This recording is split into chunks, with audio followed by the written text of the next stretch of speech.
All right, welcome to the Couch Bros podcast.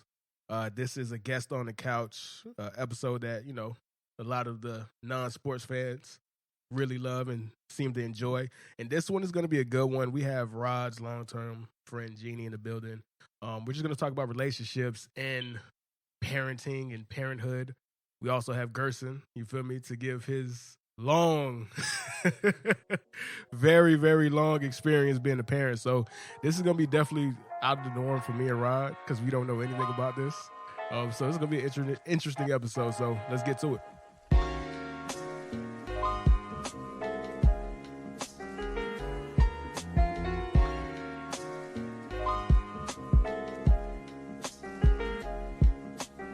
All right, man. What is up? How's everybody doing? Good. Here, chilling. Nice to meet you. Your boy Rob man in the building. Hey, this is old school, bro, because we got 4 people on 3 mics, so we got to take it back to how we used to do it. This is fun, man. Yo, we're about to have 70 episodes, dog. Damn, nigga. Yeah. That's not even including the YouTube ones. Yeah, that's not including the YouTube ones. That's not including The SoundCloud ones. Yeah, the SoundCloud ones, bro. So we definitely probably almost had 100 episodes, dog, and it's crazy. Like, Let's get it, baby. Let's get it 100 more. I want to know what we're gonna do for the hundo though. Like, I think we should do like a really big episode for that one. Yeah, I mean, what you thinking? I don't know, bro. Like, I want to just have like a extravaganza, just have all the people that we know on, and just like make guest appearances. You feel me? Like reflect on everything that we done and stuff like that. You feel me? Because it is an achievement. Fuck yeah, nigga. Yeah, for sure. I'm Like, ready. and it doesn't even feel like it, bro. It's just been boom, bro. Like, I mean, this whole year is fucking just flown by. yeah, it's been over a year. Our first episode, I think, was on like September 4th last year or something like that. So now look at we here. We got another guest on the couch.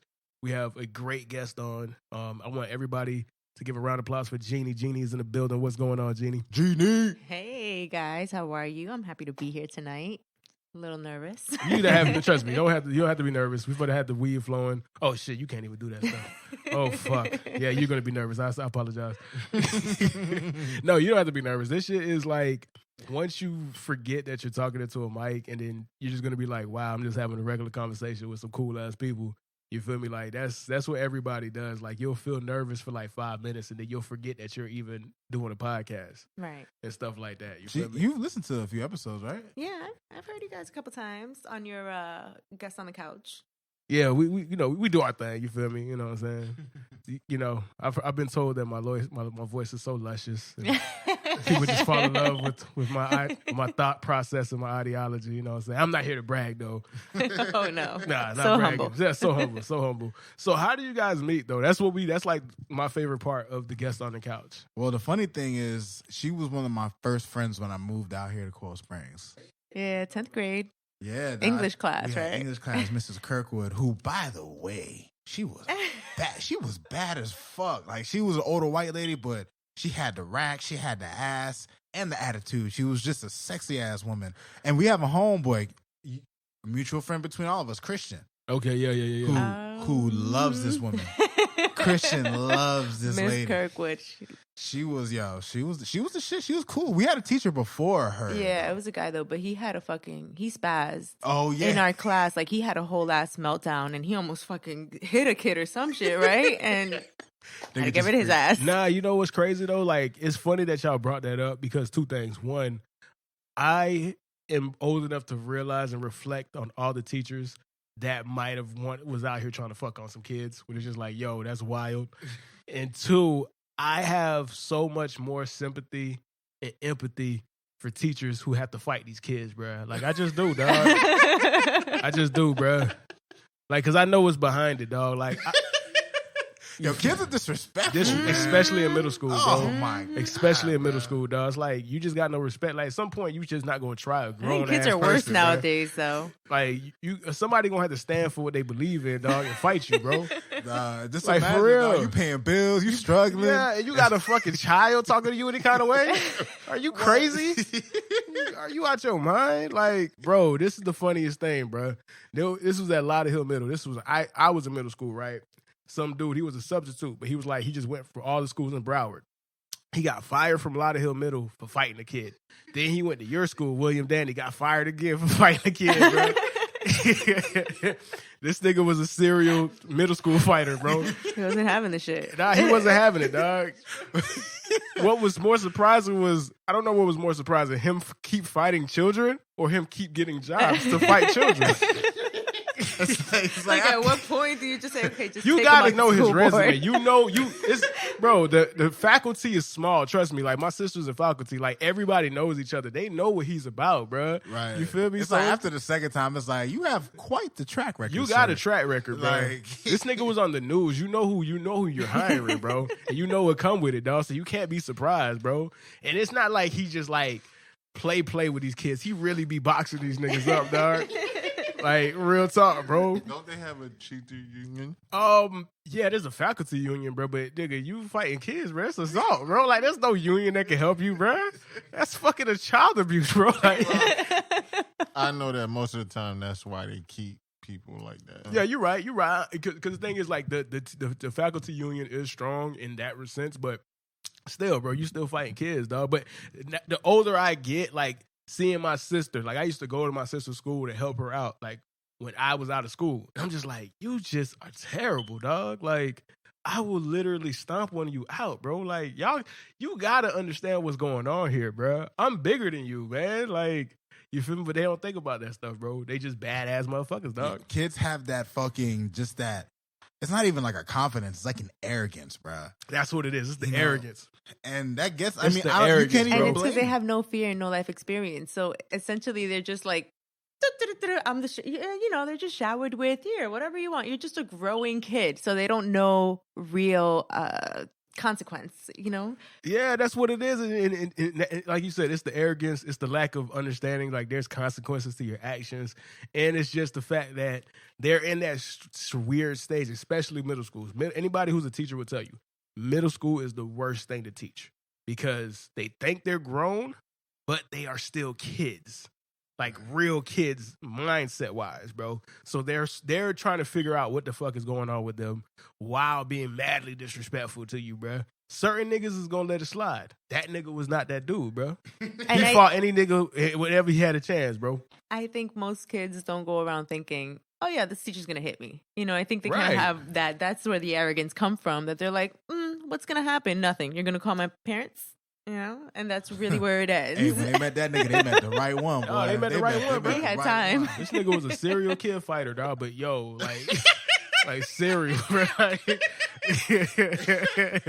Yeah, I'm straight. That was his thing, bro. Certain niggas, that's just his MO, bro. His MO, dog. That's what it was, bro. So, but I also want to talk about, like, the teachers that, like, because you see, and I don't get it, like, what is up with all these teachers out here getting caught up with their students, bro? It's like, first of all, where was that when I was in high school? Like, why wasn't I blessed with this? Second of all, why can't y'all stop this? You know you're going to go to jail. Like, you see, like, every 6 or 7 months, you'll see a teacher get caught up. And you're just like, you know what the consequences are, bro. Why is it worth it, dog? Like, what do you think is going on with that, Rod? I mean, it's if in my opinion, it's an impulse in themselves they can't help, and they're in the worst environment for it. I don't know. If you're that type of person, you shouldn't even be involved to be around kids, bro. But the thing is, though, it's like, how do you first of all, like, me as a principal, right? As a principal, as a AP, anybody, right? How do I vet that? How am I going to vet that? Like, how am I going to say, okay, this person is a predator? You feel me? Like, I don't even ask that question, bro. Like, it's hard enough to get somebody to do the job as it is, bro. You feel me? So it's like, well, you got to imagine too. Like, even with the police, right? Like, they have psych evaluations, but there's still plenty of racist cops that get through. right. So during the interview process, any person can make themselves seem like the most standard, most just great individual, but you never know what's in a person's heart, what's in their mind like that. You know what I mean? And it's sad because when it comes to teachers, it's like, when you're a parent, you're putting your trust in these teachers. Like, no parent sends their kids to school expecting that the school, you know, their son's going to be smashing the science teacher. You know what I'm saying? Or the daughter's going to be messing around with a gym. Like, you don't send your kids to school with that expectation. So, I mean, I don't know, Herb. Like, I don't know how you would weed that out. I don't know. It's just, but it's easier to catch these motherfuckers now because in this time, people incriminate themselves with social media, with texting, with shit like that. So, it's easier to catch it now, but it's still sad that it happens. Yeah, because it's like you as a teacher, like, you know what I'm saying? You know the child that you're doing this shit is gonna flunk. He's gonna like that's a belt. That's a championship belt. Like Right, that's it's a a W. kid. That's a W. Huge. Like he's gonna talk about that dirt, but it's gonna be. This is probably one of the worst transitions I've ever had or ever tried to attempt on the podcast, because that's a very heavy subject, right? Right. But there's a counterbalance to that, right? Like I remember how it was when I was a kid. And I remember how it was when I was adolescence, middle school, high school. And I always there was like a fantasy behind that on the kid side. That's typical for the males. So this is where I want you to come in, Jeannie, I should say. Was there ever a teacher that you might have fantasized See, about? the teachers nowadays don't look like the teachers back in the day. That's true too, though, bro. Like, I remember maybe when we were seniors, some of the female teachers were like, okay, damn, girl. But other than that, we had older teachers. And for the most part, I think I maybe had like 4 male teachers like throughout my whole school year. Yeah, from kindergarten to like 12th grade that I could remember. And well, 5 with the fucking crazy English teacher. And again, these were older men. Older men. Sure, like there was sure. no fantasy behind that there. No. Maybe it was somebody fine. Then once you get into high school, I think it's different. Because as I said, the same teachers when I was a senior, that the cheerleading coach, gorgeous fucking woman, one of my science teachers, beautiful. The guys would just throw themselves at her or at them. Naturally, I mean, I don't know what happens behind closed doors, but in front of us, back up, no, sit down, whatever. They have to fight these kids off, but you can't say, and I want to say this lightly, okay, with a 17 or 18-year-old in high school, you can't say that they're not giving consent to these teachers. Does it make it right? Technically, no. Parents are still putting that trust in you, but to smash a teacher and then brag about it, and now she gets caught because you couldn't fucking shut your ass up, August Alsina ass, now it's become a whole different, now is she a predator, or is she just 23 and this one's 18, I mean, see, that's the thing. Like, to me, like, that's why it's such a complicated conversation to have. You feel me? Like, because there's a lot of layers. Bar none, at the end of the day, a predator is a predator. Like, you're doing wrong. You know what the consequences could be if anything goes south. You feel me? It's like, is it even worth it? That's why Rod said it's an impulse. Because, like, you feel me? It's like the whole shit with R. Kelly. Like, it has to be an impulse. Let's take it to sports, right? We have a sports group, the 2MW, right? Or whatever, right? Somebody had posted Dwight Howard and his fiance. His fiance is Tia Campbell, who is a WNBA player, right? She plays for the LA Spark. She's only 21. He's 36. And I said in the group, Dwight Howard is just a more disciplined version of R. Kelly, bro. Bro, that's unfair. That's 100% fair. You want to know why? Because years ago, he was caught in a hotel with 2 underage girls, like 15, 16. Then they had screen caps of him texting young girls. 2. And the reason why it's also fair, exactly. The reason why it's also fair is because from what they said, he's been talking to her since she was in high school. So he was getting at her. She's only 21 and she just turned 21. And he already made her fiance. So she wasn't even legally able to drink when they were already doing their thing. Like, the nigga likes him young, but he's disciplined. He's like 18, borderline, done. R. Kelly he just was like, he couldn't handle it, bro. You feel me? So that's why I say he's the more disciplined version. So it's still a predatory thing, but I mean, that's a heavy conversation. I don't even know how the fuck we got there, bro. Like, honestly, bro, like, I really don't even fucking know how that fucking happened, bro. That's fucking crazy. All right, so let's actually transition that from like actual relationships and stuff like that, because when we have women on, me specifically, I just like to pick y'all brains to make me understand the thought process of women more, right? And see, like, why do men think this way and women think this way? And where do we get lost in translation and how we perceive things, how we process things, how we could be all in the same room and see things completely different? We were having a conversation about dating, you feel me, before we hit record, right? I've mentioned this on a pod. I think we did with Mimi and her roommate. Yep. I mentioned this. When I go out with my girlfriend, I don't consider that dating. I just consider that me going out with my girlfriend, whether it's us going out to a fancy restaurant, us going to the gun range, us going to the movie and a dinner, whatever. I don't consider that dating. I consider dating if I'm taking you on a date to get to know you. You feel me? I'm taking you on a date to vet you out. I'm taking you on a date, you feel me, trying to smash, or I'm taking you on a date to potentially make you my significant other. So I separate those two things. Gerson doesn't agree. So Gerson, chime in, sir. The whole point was the vibe, the mood. It changes. That's what makes it a date. Like, yeah, you go out with your girl, you go out shopping, you go out doing whatever you do. But there's certain times where you specifically trying to be romantic with her. And I believe that's a date. If you're telling me you don't try at all and you just, yeah, we going to the movies. Yeah, we went to the cover.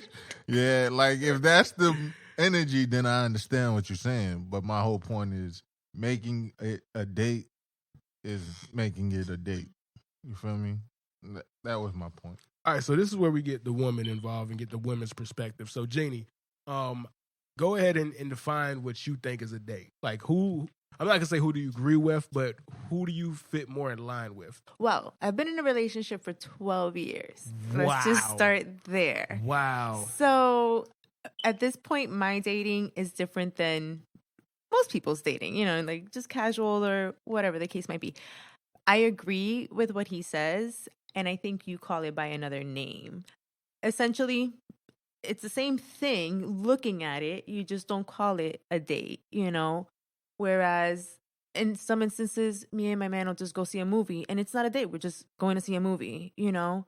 And I guess because we've been together for so long, when we do go out to like a restaurant and dress up and sit down and eat, it's like, oh, once we're there, like, oh, we are on a date, you know, but essentially we're just going out to do something together, you know, and like, I guess I agree with the both of you.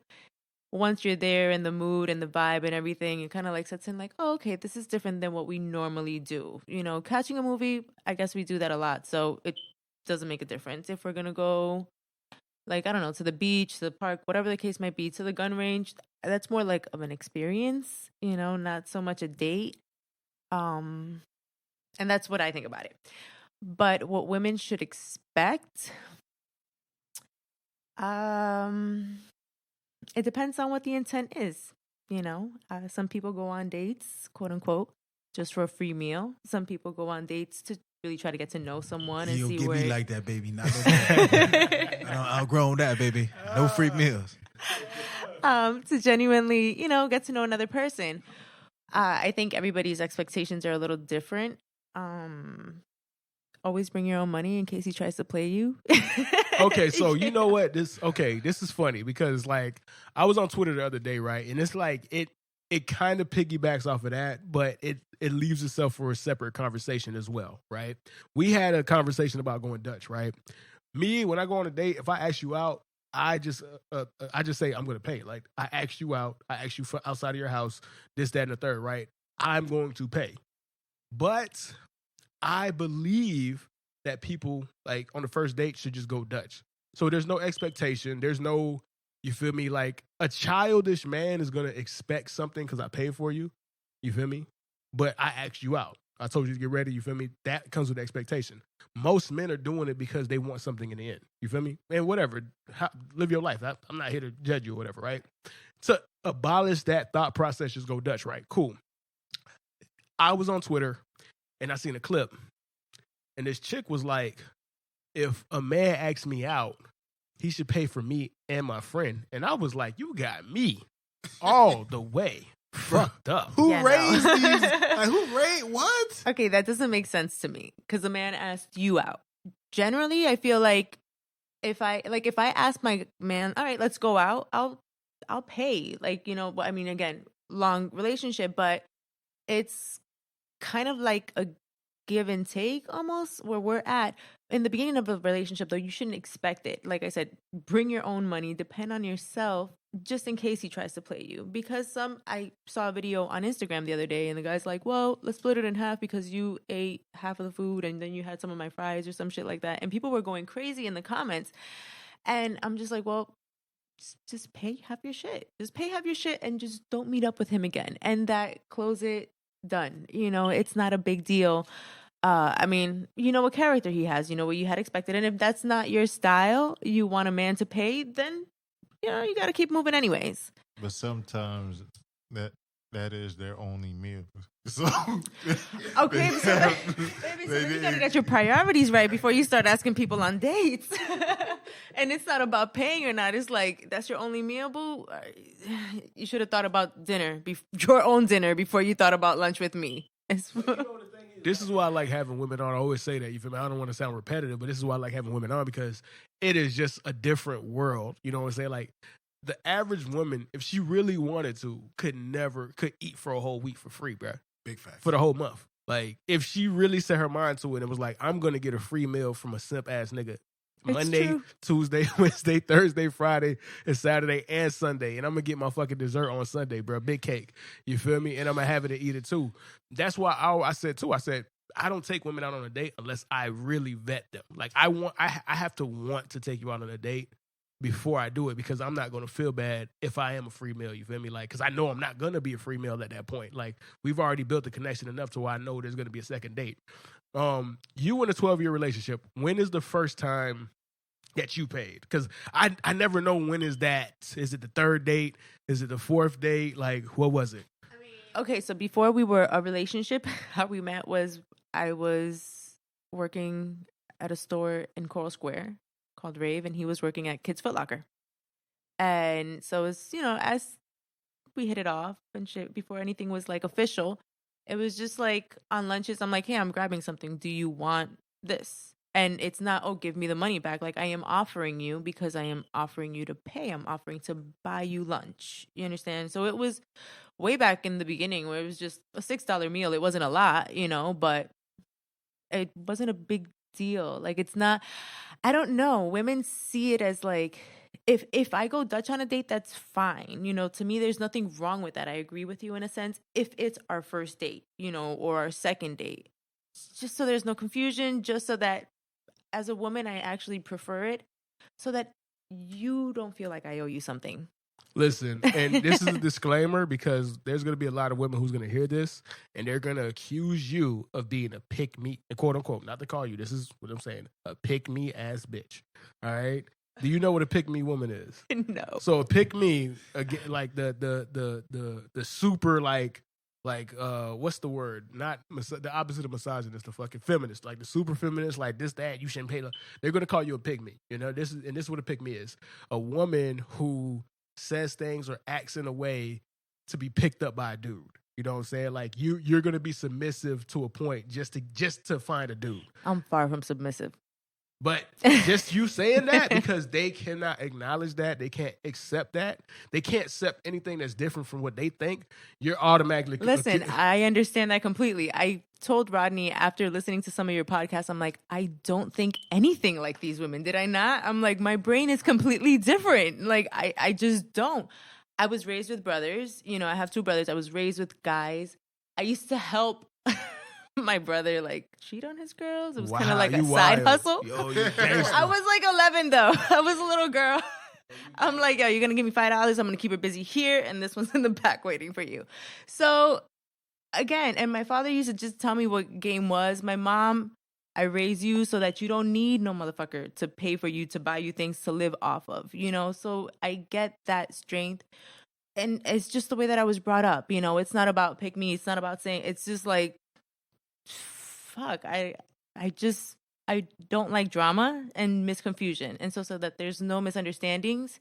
If we gotta go Dutch, let's go Dutch. Thing. That's my point too. Like, it's to eliminate the text, this and the bullshit, blah blah blah blah blah. And at the end of the day, bro, if a bitch don't fuck you because you paid $200 for a date, bro, that's on you, bro. Like, you got to charge that to the game. You got to be willing to lose that to And money. as a man, you shouldn't have that expectation either. True. You know, Right. I mean, you decided to pay. You could have gone here where they charged $20 a fucking plate, but you decided to go over here and spend fucking hundreds of dollars on mostly drinks, I'm sure, to try to get in her fucking pants. It didn't work. Boo-hoo for you. You know, it goes both ways. Like, there should be no expectations. And in a first or second date, I don't think the expectation should be too high. I don't think you should be too heartbroken if shit doesn't go the way you plan.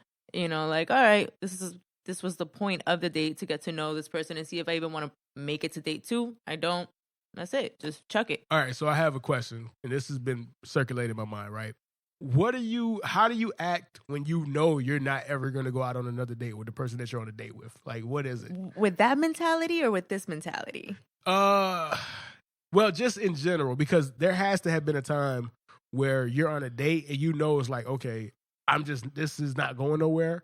So what do you do? Like, I mean, yeah, I think you just end it, politely, and you go about your ways. but do you do that before the check? Do you say, I don't think there's going to be another date before the check or after? See, the thing you're asking me, and I was like young. I was young. I don't. So I think with this mentality, if it were a first date and it just was not going, I think I would have asked to split it. Offered at least, if it's up to you to say, no, I got this. Okay, that's your decision. But at least offer, be like, here's my card. Like just here.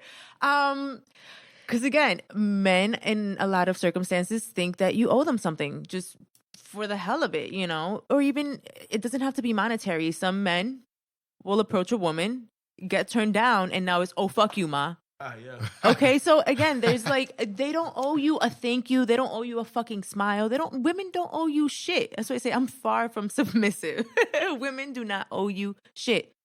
And in the same token, men don't either, just in general. All right, so Rod, like, you feel me? Take me. I'm out the game too. You know what I'm saying? When do you know the date is like, this shit gone, this shit dead? Like, I'm never gonna see this woman again. Like, I mean, sometimes like you can tell when you have that kind of chemistry with a person. You know what I mean? Like, just based on how the vibe goes, based on how the conversation's going. If there's any, like, even if there's any little physical touching, like sometimes, even me, sometimes I'll be out on a date and I'll be kind of just like, I'm not really feeling this chick. But me, I'm always offering to pay. Like, I don't mind paying. Like, I don't go on a date expecting, I'm going to smash. Like me, I'm going to see how it goes. You know what I'm saying? Most of the time, most of the women I end up taking out, we talk a lot beforehand. So it's kind of like, I kind of let them know, like, I kind of see what's up with them. And if they down, I know after the date, I'm going to get some. If not, it's cool. Like, it's not a big deal. So, but when I know that shit is done, I mean, it's nothing. I just take that L, dog. I just swallow. I just take it. It's just like, you know what? This ain't going to go nowhere. I tried. Well, it'd been so long for me, I had to worry about that. Nah, but what I would say is, like, I always spent time talking. It was 3 weeks to a month or so until I take girls on a date after talking. Like, I spent time to get to know them. So I never had to take that L. Bro, I took that L, but it was way back. It was like in college. And yeah, it was in college when I took the L, because like Gerson says, I make sure it's gonna be like we like, there's an attraction, there's a sexual attraction, there's a emotional attraction, there's a just chemistry. You feel me? Back then in college, bro, it's so much women that you just gonna fucking, you just gonna throw it at the wall and see if it sticks, bro. And it did not stick a lot of times, bro. Yeah, hey, I was there, bro. Bro, there be times like there's nothing worse in a dinner date. That's why I had to cheat the game and only go on movie dates, because if there's no chemistry, we don't got to talk. I could watch the movie.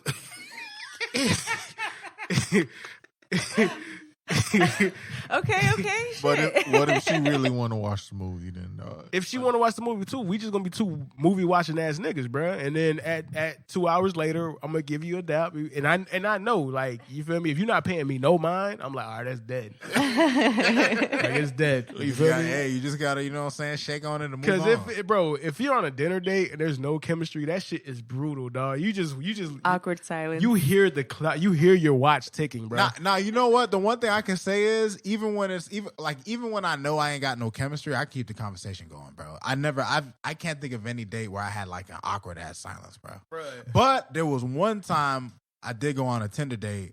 This is back when I was in Boston, and the chick just kept going on her phone, and I got on my nerves, dog. No, I don't yell. I just asked her. I was just like, you got a boyfriend or some shit? Shit, that's crazy. Yeah, I had to ask, bro, because she just kept going on her phone. And like, here's the thing with me: if I go out on a date with a woman, I'm barely on my phone. Like, if I'm gonna spend time with you, I'm spending time with you. I can holler at those people later. You know what I'm saying? There's nothing really important going on. I ain't got no kids, nothing like that. I ain't worried about nothing. So if we're going out, like, I'm not saying you can't look at your phone at all, but when you're constantly, like, when half the conversation is me looking at you, looking at your phone, and you giggling and laughing, like, bitch, Yeah, like you know what? It's just the L I had to take out. Like, you know what? It's cool. It's whatever. You know what I'm saying? Nah, like, cause me, like, I realized, like, it's painfully brutal because at that time, I wasn't who I am now, where I could just keep the conversation going. I'd be like, so what's up? Like, how was your day? Like, that's nothing worse than asking about how her day was. And you don't really know her, dog. Like, you look like a fucking goof, bro. Like, what? Why are you asking me how my day was? Like, did you watch that on the movie, bro? Like, Yeah. You feel me? And like, and a lot of the game I was spitting, I got that shit from 80s movies, dog. Like, I'm not gonna lie to you, bro. I asked you how your day was. You feel me? I think it was just like whatever I saw, bro. Like, and then there was like that one shit. What was that one show that was like on VH1? Where it's like the niggas that like teach these fucking super losers how to get girls and shit, bro. I remember that show. Yeah, bro. I was watching that, dog. Like, it was bad, bro. It was bad in 2010, bro. Like, shit was rough, dog. Like, nah, I mean, everybody goes through their bumps, man. Like, I remember, bro. I used to like fall in love with girls back in the day. oh, dog. yeah, Like, yeah. like, you know what I'm saying? And it's just, it never got me anywhere, bro. Like, never. It just, but I had to realize it was more me than them, though, too. Okay, You know so what I'm saying? so let's bring Jeannie in. Jeannie, a guy who's like you're not interested in, right? And they're your homie. Where is that point when you realize they want more than a friendship? I think it's obvious with some people, just like in general, reading people. Some people make it more obvious than others. A lot of times, you think you're homies with someone and you're cool with someone, and then, or getting to be cool with someone, whether it's in person or a lot of times just like on Instagram or just exchanging, and they kind of drop the friendship because it's not going anywhere romantically, so again, it's hard to tell on social media, but in person, I had a friend, we were cool, whatever. It wasn't anything on my end romantic, it was just like, we were cool. You're a cool homeboy. And the same shit happened. Like, oh, I can't chill with you, or I can't just, talk to you, or whatever the hell, like whatever words he fucking used to express that, we can't be fucking cool. And it's because like I posted a picture of me and my man. Like, it's me and my man. Who the fuck told you otherwise? My man's was hurt by that. Like, that's kind of... Yeah, but I didn't send no fucking mixed signals. I think I'm very and if I feel like, if I do know that you have like a crush, or I just kind of have to nip it in the butt, just be like, I don't want that. Listen, just so that there's no mixed signals. Again, just so that there's no misunderstandings. Oh, what did you lead me on? I don't want to hear that shit. No. I think I did that one time. Like, I've done it multiple times, but there was one time where it's like I legitimately did that. You feel me? And I had to fight that and overcome that and realize that that is not fair to the person that I quote unquote call my friend. Right. You feel me? And I'm gonna be very honest. You know who it is? Fucking Jazz. Right. You know what I'm saying? Jazz from college, right? And I wanted to be with her. You feel me? I addressed that to her. I even did the same bitch ass shit homeboy did, bro. I was like, bro, I can't be your friend, though. I can't be your friend because I'm in love with you.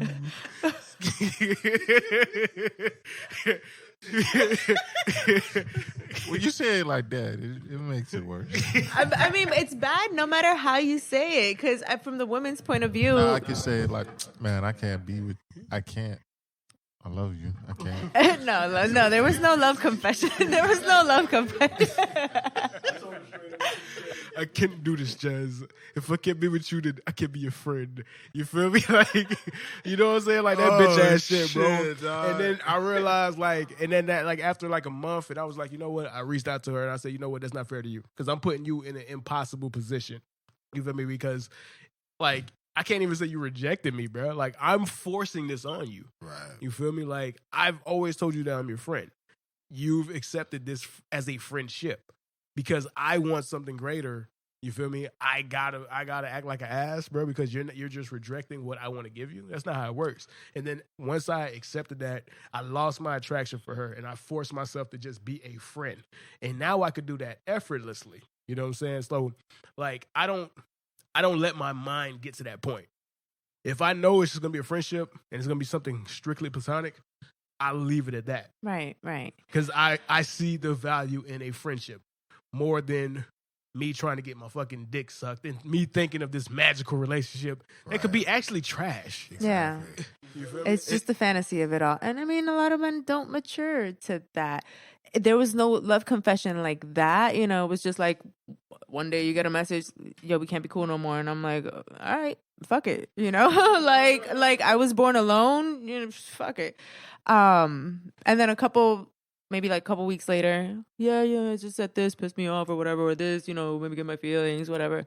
And I'm like, but why? There was never a time where I said that there was, you know, a possibility or of a chance of anything happening. Like, we're just cool. Why can't we just be fucking cool? Me and Ronnie have been cool for years, and it's only been platonic. It's never been like, yeah, no, it's never even come to that.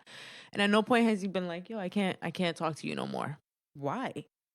You can't separate friendship from, and as you said, it could be a complete fucking disaster. The thing is, and to your point, like the thing is, Jeannie, like people fall in love with the idea of a person. Yeah. Without realizing that like there is a reality to who this person is that you don't Yes. know because you haven't gotten to that level. So, you know, and that's the mistake people make. Like me and you've been friends. I have a lot. Yes. I actually have a decent amount of women friends. I have plenty of platonic friendships. Like to me, it's not a problem. Like I have my women I can fuck around with, and I have my women I can vibe with. Like it's not a big deal to me. You know, right? But you can separate the two. You know, it's like they say, can women and men really just be friends? I think that they can. If the man has come to, and I guess it happens for women too. You know, I don't know. But why not? If you just mature past that point, that yes, you know, there has to be nothing romantic here. We can literally just be like two homegirls All right, or so two homeboys, let's just take it to you know, actual together. relationships. Like, you and Gersten you're the two in this group, in this room, I should say, that have been in a relationship the longest. Like me, I'm going on 3 years. That's nothing. Like in hindsight, it felt like 30 years, bro, but it's only been 3, bro. You said you're in 12. What about you, Gersten? 10? 8, just all right. So, Damn, 8 years, really? Yeah, Man, time flies like a motherfucker. yeah, Man. like a mofo. So to me, the young pup, the guy who's getting into I'm gonna be in a really long-term relationship. What do I look for to expect? Does it get more boring? Like, how do you spice it up, as they say, bro?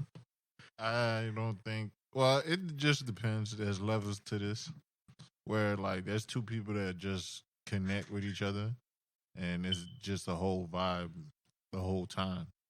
You feel me? Then there's people that just decided this is the best I'm gonna get, and we gotta work this shit out. So, and then there's just people that had the little flame, and then it went out, and now their relationship suck, and they stick it out. And then there's the ones that get divorced under 5 years, which is like 60% now these days. So like, there's levels to marriage and love, and depending on what level you at in your relationship, you can be at a high and you can be at a real low. 12 years. Talk to me about it. Okay, so I think, does it get... Some days are boring, you know, and not every day is a fucking adventure. And I think, you know, that being 3 years into a relationship, you know, and by boring, I just mean watching television. You know, if you're cool with your girl watching television and not constantly just running around trying to do something, yeah, some days are boring. I feel like two people need to put in effort to make it a long-lasting relationship. It can get heavy when one person is like doing a lot of the work. You know, you relationships don't tend to be perfect. You have to work at them. And so there's one person that maybe takes a little bit more than the other, you know, and one that just kind of like slacks off, or I don't know, one that's playing games and one's that's serious, you know. It all depends on the chemistry and how much effort that you put into it. 12 years into my relationship, last year was not an easy year. Like, for example, for us, or for me, us. And it got to the point where I'm like, yeah, you know what? I'm okay. I'm okay without him. You know, I'm okay if this ended. I've done all that I could. I've done more. You know, if I look back at it, no one can tell me that I haven't tried. But he's fucking stubborn when he wants to be. And So here we are, you know, trying to work at it a year later, trying to keep it going. And how do I say this? It's not easy to bounce back from like issues with trust and issues with, and although it's not like he was honest and he was communicative when it needed to be done, you know, when asked about it, but it's not something that was displayed in the open, you know. And it's not as bad. I don't know again what happens in closed doors. I am not his keeper 24 hours a day, but from what I know, it's not as bad as, all right, Right, for sure. been cheating on me for fucking 6 months with whatever. No, it was more kind of like there was an attraction to another person. And again, we talked about it. It hurt me more than I thought it would actually hurt me, you know, because I'm thinking I've been with this person a long time. I kind of know Right. him, you know, I held him at a different standard than I do most other people. But he's trying, and it takes work, you know. In the beginning, or not in the beginning of the issue, it was a fucking mess, you know. Give it time, give it growth, and give it hundreds of hours of fucking talking. And you kind of like, all right, let's try this for again, sure. but For you're sure. not Okay, quite the so same, you know. You're I'm not gonna leave you're you out treading to dry, you feel lightly. me? I'm gonna, you know, jump in that water with you because I am in the same situation, right? But I'm the guy in the situation. So I pray my girlfriend doesn't listen to this, bro. I'm praying, dog. I pray to fucking God she doesn't listen to this. So right now, our relationship is at a point where it's as good as it's ever been because I stopped being a fucking dumbass. You feel me? Like, I realized that there will be nobody I will ever meet that will be as committed to me as she is. And it's like, what is the fucking point? Glad that you realized that. If my man listens to this, rewind this part and listen to it over a couple times. Nah, seriously, it's just like, what is the fucking point? You feel me? It's like, you could have a wandering eye, and I was where you were at. I was like, we were at a point where we were going to break up, and I was cool with it. I said, listen, I was like, I want to go on a break. She was like, I don't do breaks. If we break, we break up. And I was like, all right, bet. Like, it is what it is. You feel me? Like, you know what I'm saying? And then she was like, let's try. And I was like, you know what? All right, whatever, I try. I gave a half-ass try. I wasn't really fucking trying. You feel me? Like, I was like, whatever, blah, blah, blah. You know what I'm saying? I was doing it half-assed. And then somewhere along the line, I stopped doing it half-assed, and then it just hit me. I was like, nigga, stop being stupid, bro. Like, you're not going to find a rider. Like, you can find a girlfriend. It's hard to find a rider, like, who will be with you through the fucking mud. Like, will be with you when you ain't got shit. Few and far between. It's a fact. Like from the mud. Like, if we lose our house, she'll be there with me on a fucking bus stop bench, and she'll ride it out with me. You feel me? That is rare. And once I realized that, I completely committed to it in the relationship. So when I said boring, I didn't mean it like that. Like, it's been the best it has ever been. Right. You feel me? Just because I stopped saying, let me stop having this wandering eye, it's like, it's just new pussy. And that's the curse of men, dog. Like, ask any man, and some men might lie because, you know, they're afraid of their women hearing, but like, there's just something about new pussy, man. I don't know what it is, bro. It's just something about it. I never got that, dude. I never felt that way. It was never like, oh, something new. I never understood that feeling. I always heard it, but I never understood that, dog. What? And I can't.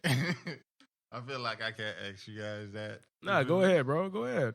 What does it feel like? What does it feel like to cheat? Well, like, I can't answer that question because I've never got that. So, like, you know what I'm saying? Like, you feel me? I'm gonna let Ryan handle that, bro. It's hard. It's hard to describe it in like a certain feeling. It's just, I don't know. It's just, maybe it's like a sense of achievement. Yeah, you conquered new land. Yeah, it's like, it's, you know, back in the days, like when we were primitive humans, like we used to go hunting and shit.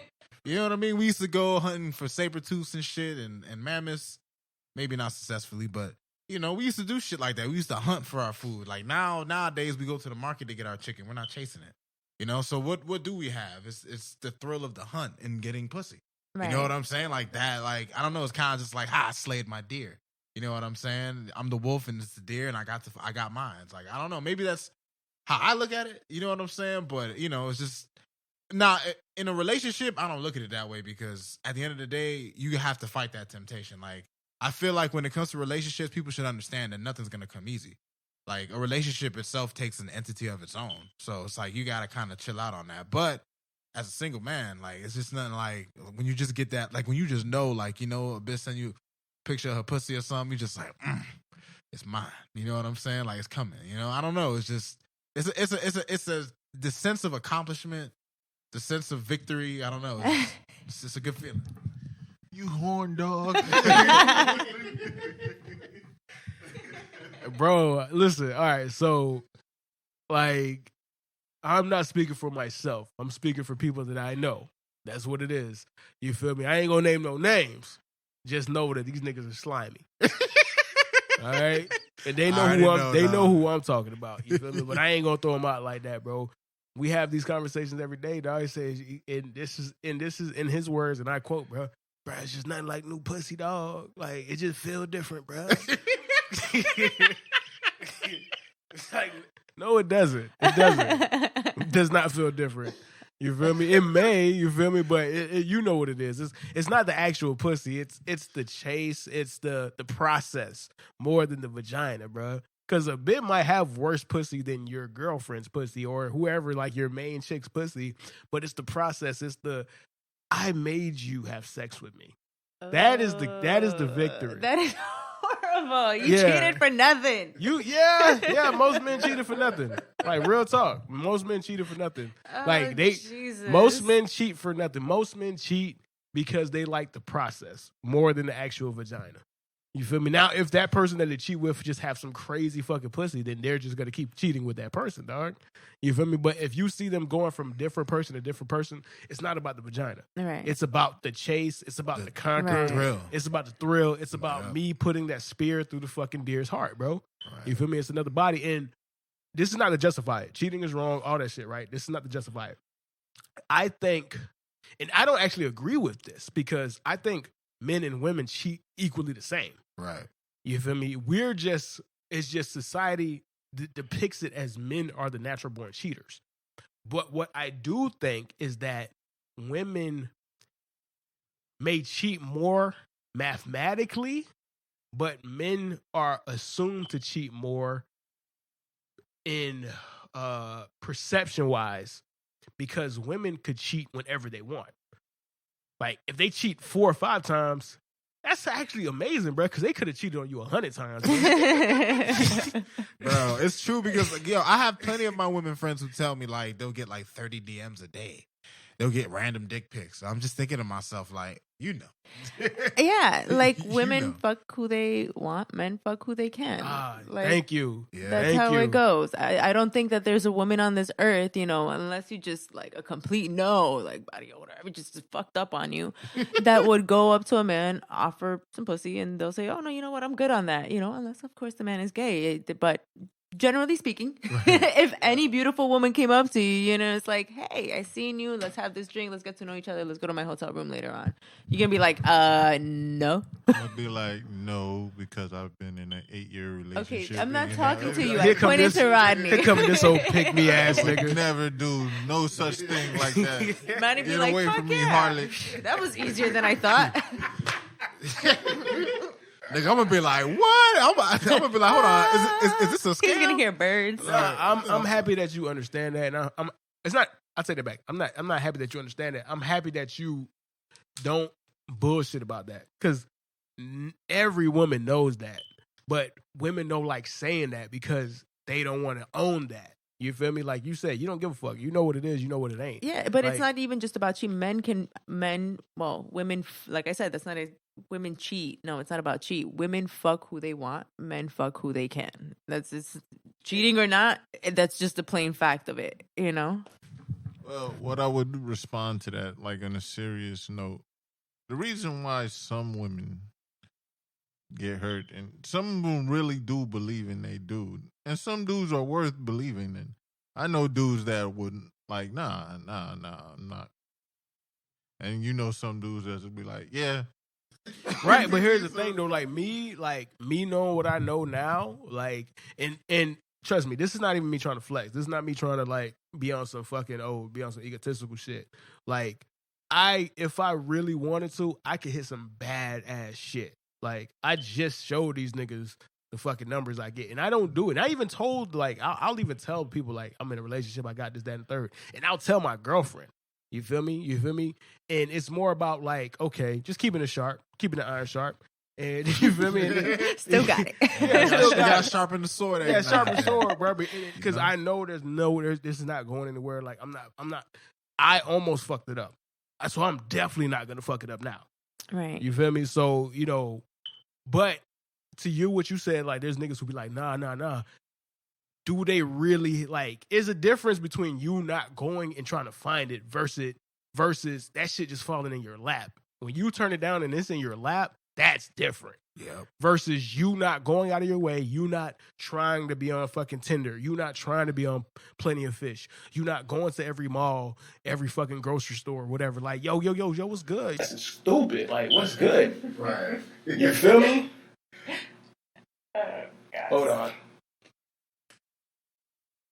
Like, you're not trying to go to every single mall. Like, yo, that shit is fat. Like, what's good? Like, I'm trying to holler at you. You feel me? Like, when you turn that down, that's different versus you not going out your way. And both, regardless whether you don't go out your way because you don't, you know, like you don't have you understand that you don't even want to put yourself in that position versus you can put yourself in that position and you got the fucking discipline to still say no, the discipline to not ever take it further than it needs to go. Whatever you do, as long as you don't cross that bridge. You feel me? So to piggyback off of that, there's a different layer to this conversation that I want to have, specifically with you and specifically with you, Gerson. You feel me? Like you've already been a parent. Like you are a parent. You're going to become a parent, Jeannie. So like, take me through it. Take me through everything. Like, starting with when you realized you were pregnant, like, what was going through your mind and everything like that? Well, I realized that I was pregnant. I don't know. Like, I took the pregnancy test and it wouldn't register in my brain. So I woke up the day after Labor Day and I had all my symptoms for my menstrual cycle. And I was just not getting my period. So I'm like, damn, thinking to myself as I'm going to the bathroom in the morning, I'm like, God, I can't wait to get my period so that these symptoms go away. Sorry, I'm in a room full of men. And I thought to myself immediately after, like, this is the third week you say that to yourself. And I thought that was strange because I don't normally have symptoms for that long. I'm like, oh, let me just take this pregnancy test that I have here.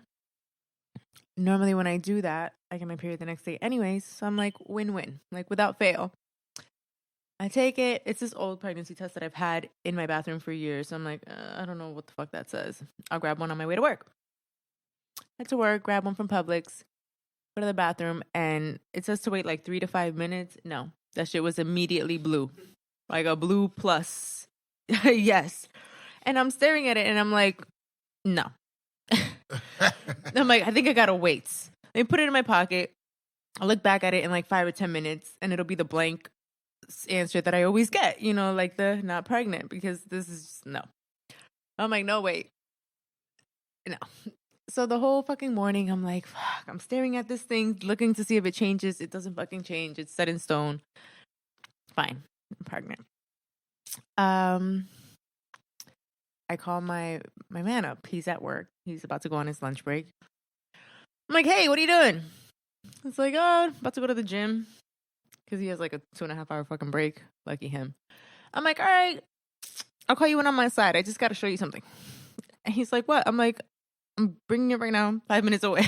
Oh, man. He didn't know what was going to hit him.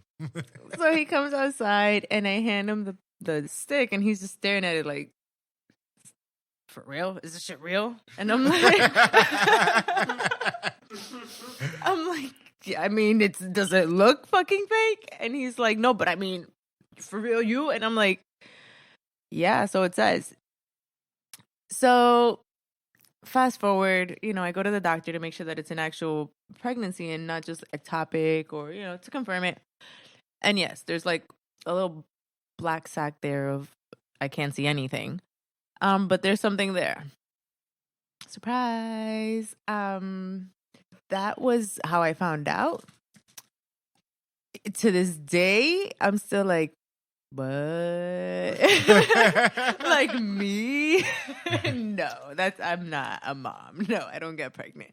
But I am. And even though I'm still like, what? I'm doing things that I know I would not normally do to just make sure that my body's taken care of and whatever little moonstone alien baby is growing inside of me is okay.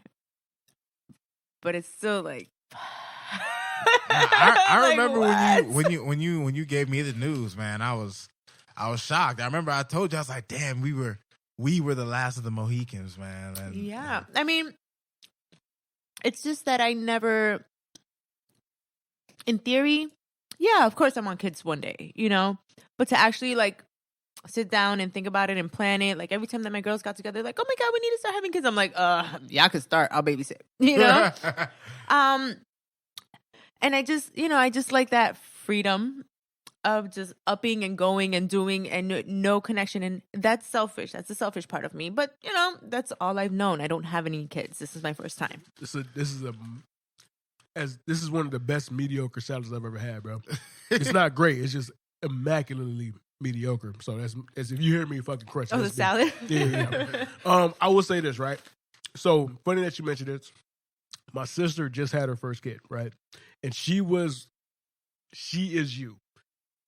Kids was not in her future. It would have been nice, but she never really gave thought to it, right? It just happened.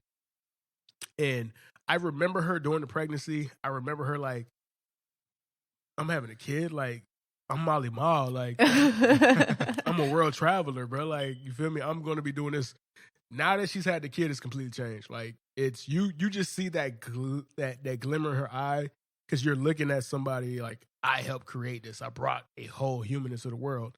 And all jokes aside, bro, we need to really understand it. That shit is mind-blowing, bro. We're just too desensitized to understanding that there's a whole person inside of you, bro. Like, if I took somebody from another planet and they don't understand pregnancy, I'd be like, yo, you see that person right there?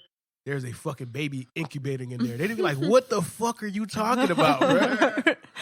Like, that's crazy. So I think once you have the baby and you go through that experience, and because it's something that you just can't recreate. Like, it's just, yeah, everything's gonna change. And I think it will too. I mean, at least I'm hoping, because, you know, I'm like, maternal? What is that? They're like, oh, don't worry, it happens. I'm like, I hope it does, you know? Like, don't get me wrong. I can take care of kids. Yeah, for sure. I can keep kids alive. I've never raised a kid. I can keep kids alive. That's like the bare minimum. That's the most blunt way I've ever heard that. I mean, that's the basics of it. Just make sure they don't get hurt, feed them, and then throw their asses in the shower, put them to sleep. But I've never actually had to do the task of raising a child into an adult, you know, and to go out into society and hopefully just be a good person with a kind heart, but also don't get taken advantage of, male or female. But again, that was a selfish part of me, and I'm sure it will change once I'm like, oh my God, this is me, you know, like my little bean. But on that same token, now, like, I have something to worry about, you know, whereas before, like, okay, I'm going to Dominican Republic alone. Yeah, bitch, fuck. But what if something happens? If something happens, fuck it. You know, like, then it was my time. Now I can't do that. Now, and not only that, if I leave this, I was talking briefly with him earlier at work. They're like, oh, you can come back to work. We'll give you 3 months. They pay you 6 weeks, but they give you 3 months maternity that they guarantee your job. And I'm thinking to myself, I can't leave my fucking 3-month-old with anyone. Like, no one. My mother maybe, but obviously she works, you know. That's not, listen, I have family that have taught me, like, why not to trust people in general. So imagine just, no, I can't see it in my future. And so it makes me nervous as hell. Like, it's a big responsibility. We are planning like we've never planned before, because I don't know how it's going to change. I just don't know how long or how it's going to change, and then how long before we get back some semblance of normalcy, you know, or to the point where I feel comfortable saying, okay, my child can stay with this person while I go work part-time or full-time or whatever the case might be. It's delicate. So you have kids, and it's different for the male than the female, I always assume. But I'm sure you worry. It's not to say that, you care for them any less, but I'm sure it's just that worriness, that like how you hold on to your babies. How does that affect you, or how do you go about it? Well, see, I hate when women say that, because even though, yeah, you carried them and all that other stuff, it's still my baby too, right? No, that's not what I'm not taking away from that. No, I'm just saying in the way that women worry, it's just a little more intense than men, I feel like. Men are a little, maybe with girls, but with, yeah. Do you have a little girl? No, I have a son. So what I would say is it just depends on your personality and how you see it. I fell in love with my son as soon as I seen him, so like it's just different. Some people have that, oh, I'm a dad moment right then. And some people have that moment years later, stuff like that. So like, I'm talking about men wise. So like, it just depends on where your mind at and how you accept it and how you love the kid and all that. But I always get like triggered by that thought of like women love their kids more than the men. Right. That's And not what it's I said, no, but that's what I'm explaining. That's why it's just like I had to realize all those stereotypes is not true. There's a bunch of men that really love their kid. But as a man, you don't get to show it and flaunt it the way the woman does. Like, you have to be strong. You have to be stoic. You have to continue. You got to be posed. You can't show weakness. You can't slack. You can't do anything to look weak as a man, because if you do, disrespect comes. It may come from the woman. It may come from family members. I don't know. I'm not in that situation, but disrespect just comes from somewhere when you do not act like the traditional man. And I get that. I can't agree with it because I'm not a man, but I get that. But I was wondering more like, how old is your son? 8. He's 8. Okay. So maybe now it's a little easier because he's 8, but how initially did you get past the fear that, okay, he's not in your care or your girl's or your wife's care, like he is with someone completely different. How do you trust that? Well, here's the thing. I only trust family with my kid. Like, there's... Well, if you have friends like family, if it would be like, yo, can you watch my son for like an hour or something like that, I got to handle. Like, something like that is understandable. But for the most part, I only trust family. But I barely even really trust family. I just trust... A certain few. No. Oh. It's like, No.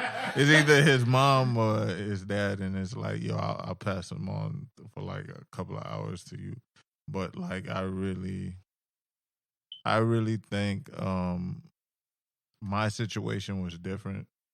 I say 8 years, but it's really, we've been together for 10, but we had like 2 years off, and that's the beginning of like my son's, like when he was a jit. So like our relationship was real salty, where we don't really talk. Certain information wouldn't get back to me until like way later. I remember this situation where my mom told me my son was going to New Jersey for Christmas a whole month before his mom told me. And when she told me that, I was like, nah. I was like, nah, she didn't tell me nothing like that. Nah. And then like a week later, that's when I was like, yo. Yeah. So it was real salty. It was real messed up. So I didn't get to see my son as much as I would like to back then. But like, when you trust the person you had a kid with, you don't worry that much. So I really trust his mother judgment. So I really didn't have to worry about him being safe.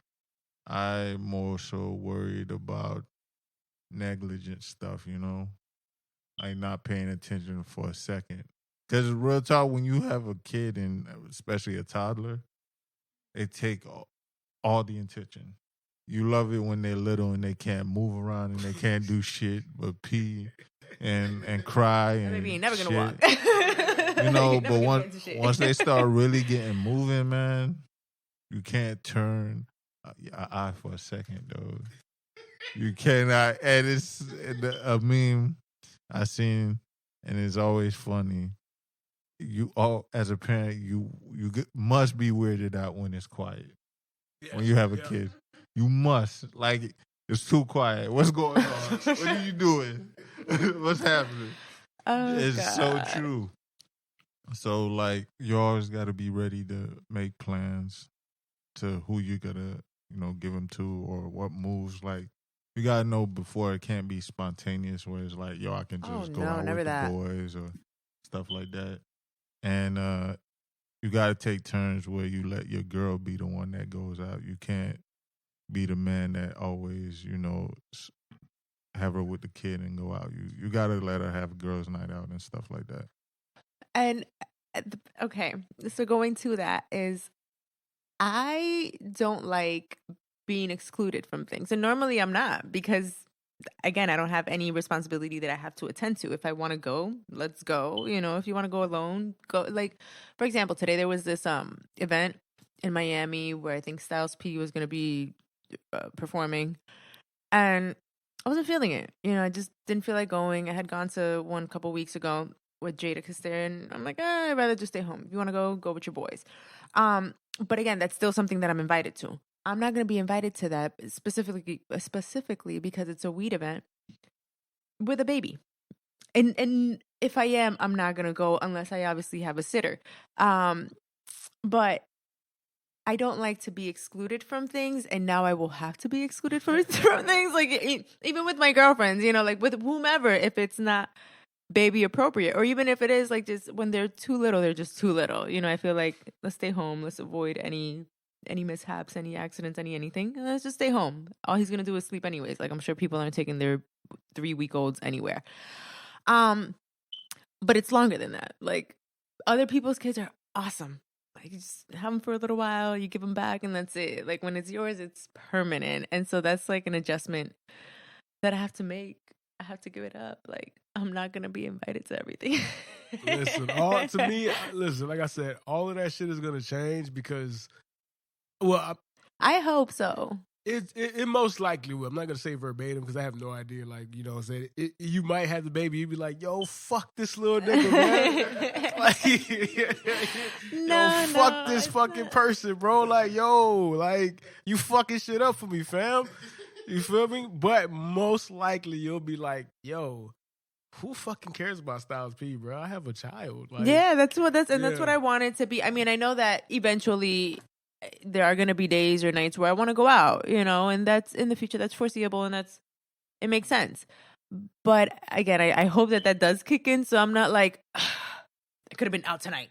Just eat the damn, drink the damn milk. Like I don't know. I don't know what to expect, and I don't want to sound like a bad parent. I just don't know what to expect. That's the best thing you can do because you're not being fake about the situation. You're not lying to yourself. You're not saying shit to make yourself feel like a better person, bro. You are being completely honest with who you are as a person. Like me, for a long time, me and my girl, I told her, I was like, I don't want to get married I don't want to have kids until I'm married. You know what I'm saying? And then I'm looking at it, I'm like, I'm 31. You feel me? Like, you know what I'm saying? Like, if she wants to, and she came into the relationship saying that she didn't want to have kids. And that changed. Now she wants to have kids.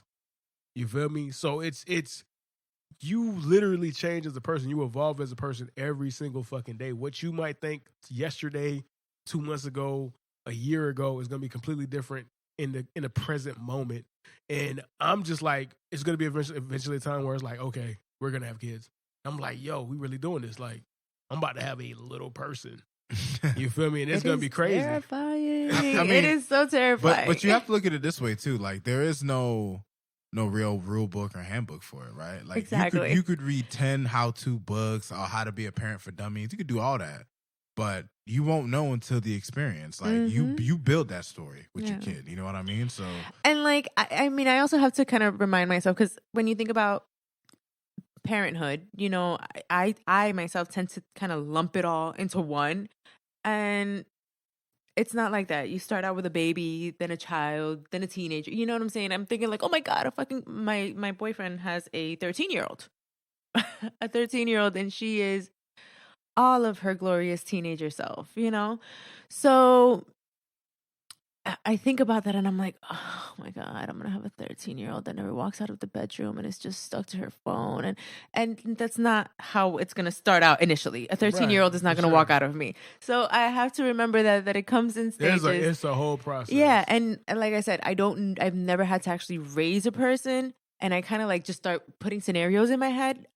But I don't know what this little person is going to be like. You know, I don't know the kind of trouble or the kind of issues or the kind of guidance that it's going to need. You know, I mean, obviously you guide and you lead by example, but you never know the specific milestones or, you know, moments in life where you have to be, all right, this is what happened. This is what sets them apart. You know, not things that not every kid does, or I don't know, just part of growing up.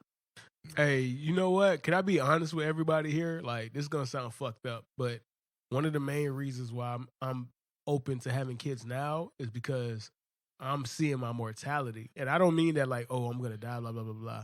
I mean that like, yo, if I don't have a kid soon, eventually, by the time my kid is like 15, I'm going to be like 55. And that nigga think he going to whoop me, bro.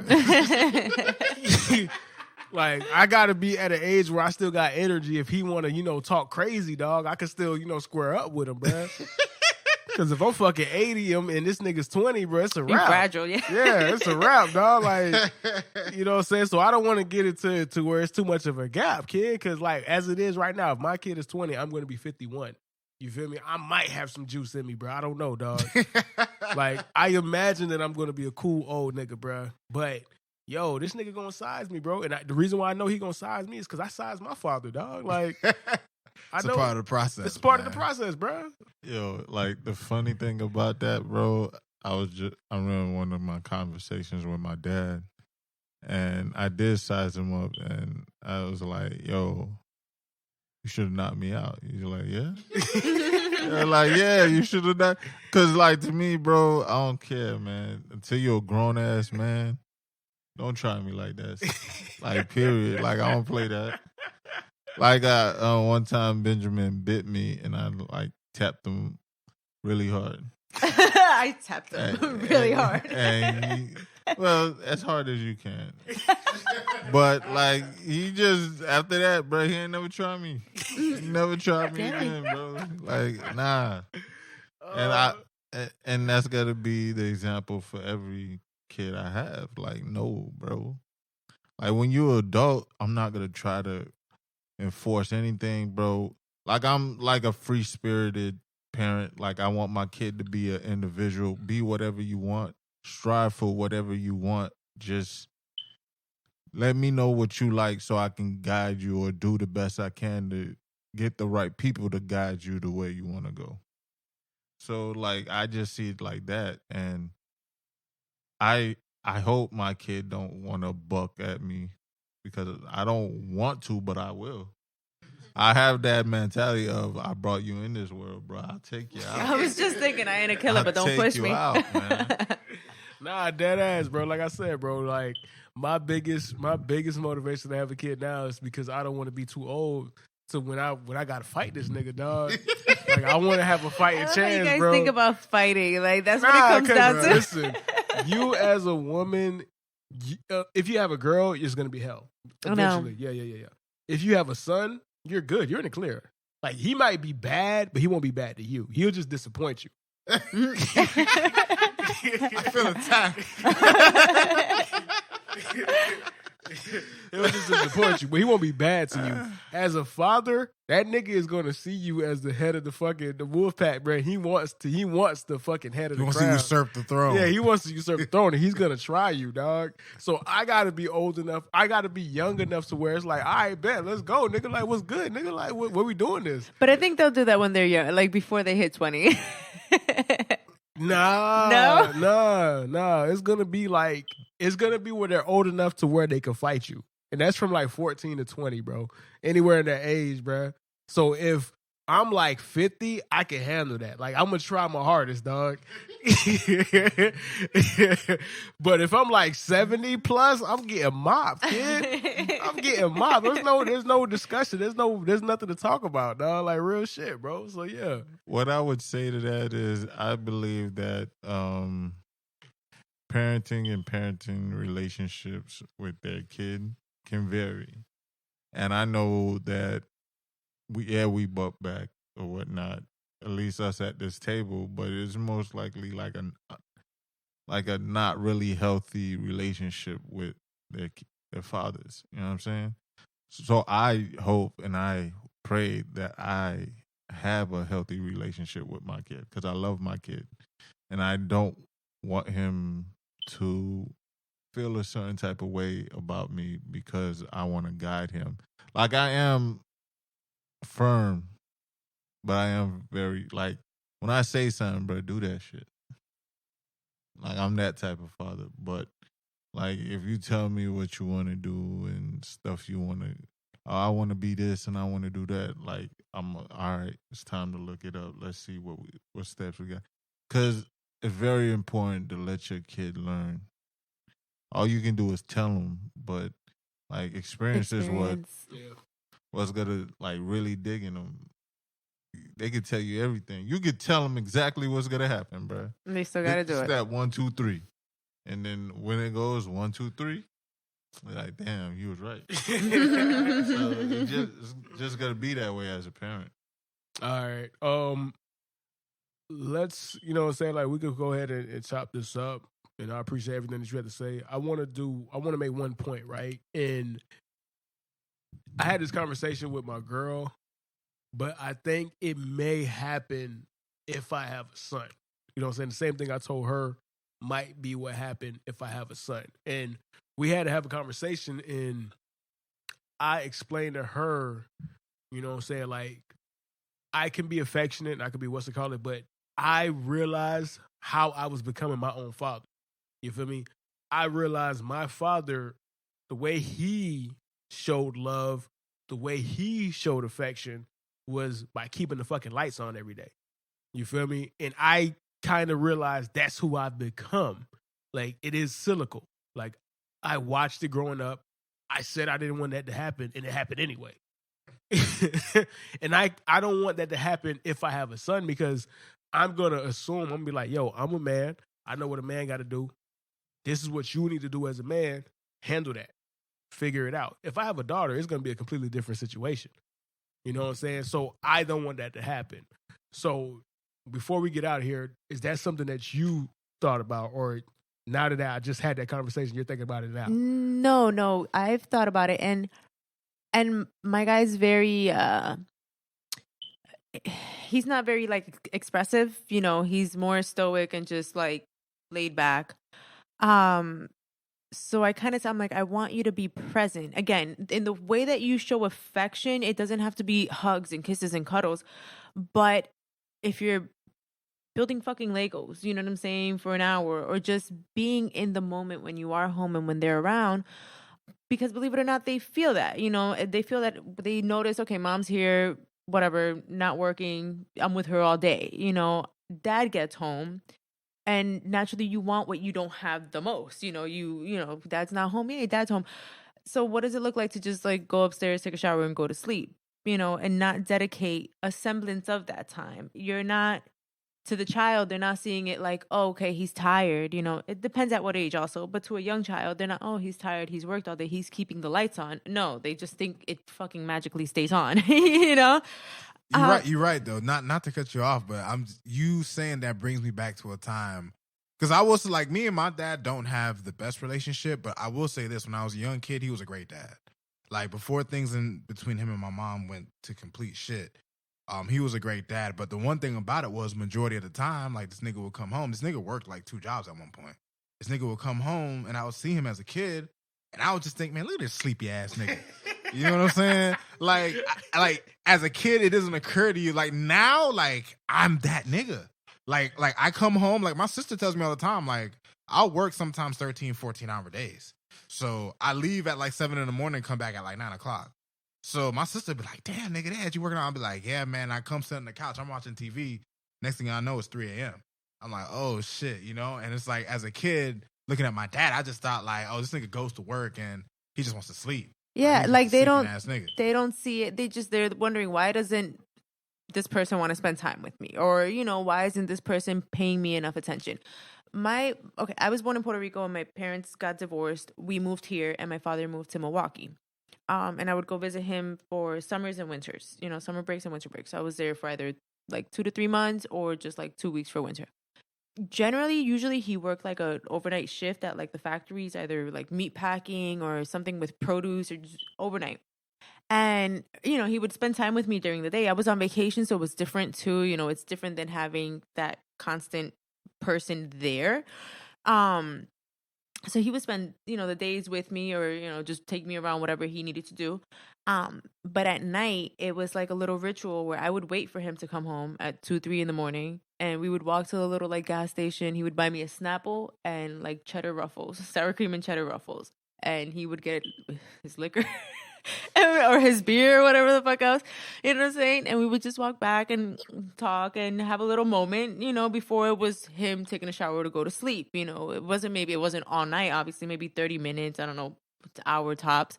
But that was time dedicated, to me. And when he remarried, or when he lived in Milwaukee, his wife has 3 kids, so it was a wife and 3 kids, but he put that time separate just for me, and I realized that. And, as an adult, I can cherish those moments. It's not like grand, oh man, we didn't fucking go to the, theme parks, but it means something that it was a tradition and that, he was like, all right, you know what? You stayed up to wait for me. He wasn't angry. Take your ass to sleep. He's like, come on, let's go get you a snack and talk. Nah, and it's funny, like I was smiling at you because you made me remember one of the most traumatizing moments of my life, and I don't mean that in a bad way, right? Yes. So like, score. You know how you said that you used to always wait up for him, and y'all used to go to the store, right? Mm-hmm. So when I was like a young kid, right, and this is when my dad was like working crazy hours, like he'd be out at like 6 o'clock in the morning, 5:30 in the morning, and don't get home to like 8 o'clock, 8:30. You feel me? And for like, there'll be times when my mom would cook and I wouldn't want what she would eat. And all I wanted was a soda and a Jamaican beef patty from the corner store up the street, right? So every day I'd be like, Daddy, you got $1.50? He'd be like, you want a Jamaican beef patty? Blah, blah, blah, blah, right? Now in hindsight, I realized what it was. I didn't see him all day. That was the 30 minutes that it took for us to go to that corner store, get the Jamaican beef patty, get that little soda pop for $1.50. That's all the time I had for him, right? So I remember one night, I was like, Daddy, you got $1.50? Nigga said, I don't got no fucking $1.50. Like, every fucking day, you ask about $1.50. I don't fucking got $1.50. Oh, he was having a bad day. I was traumatized, bro. Like, I was so, bro, he was so angry. Like, he was so angry, bro. Like, it was like every day I come home, you ask about $1.50. I don't got a fucking $1.50. I was traumatized, bro. My man worked for that $1.50, man. That $1.50 add up. Niggas say, your mama cook, eat what she fucking cook. Bro, I was traumatized, bro. Like, and I was so scared, like, and I guess he realized because he had a bad day, and then he realized it. And then, like, 30 minutes later, he was like, come on, come and get in the car. And I was quiet. I was just shaking the whole car ride. And like, he gave me $1.50 more. He gave me the beef patty. I was so shook. Like, I didn't know what happened, bro. Fam, I laughed so hard because I understand that anger. Like, my nigga, like, yo, what? You don't get away from me, bro. No, like, but now I'm old enough. I know what happened, bro. He probably got cussed out of where something happened, bro, and he just took it out on me. But at that age, bro, because I was like 8, bro, like, I don't know what's going on. I don't even think that you have a job. I just think you come home. Yeah, you feel me? You don't know where the fuck you're coming from. Yeah, and this is a routine. This is our routine, and I was literally shook, bro. I was so shook, bro. So did you ask for the $1.50? Nah, I didn't ask for that shit for like a month, dog. I didn't ask for it. And you could tell, like, he knew he was like, he felt bad, so he would be like, oh, you want to go get your bag? I'm like, I was shook. I was like, no. No. It's a trap. Nah, nigga, you crazy, nigga. I'm like, I'm okay. Straight. I'm good, bro. But hey, Jeannie, I appreciate you so much for coming on, man. Like, this is awesome. I just love having these conversations. That's why like we love doing guests on the couch. So if you ever want to come on, like you're a guest forever. Thank you, for thank sure. you. You got the VIP pass. Baby. VIP pass, man. Yeah. So another dope episode of Guests on the Couch, bro. Everybody check out, man. That's your boy Rod, man. I'm signing out. It's Gerson. Remember that it is your world and we just live in it. It's Jeannie. Have a good night, guys. It's your boy Herb, man. Deuces.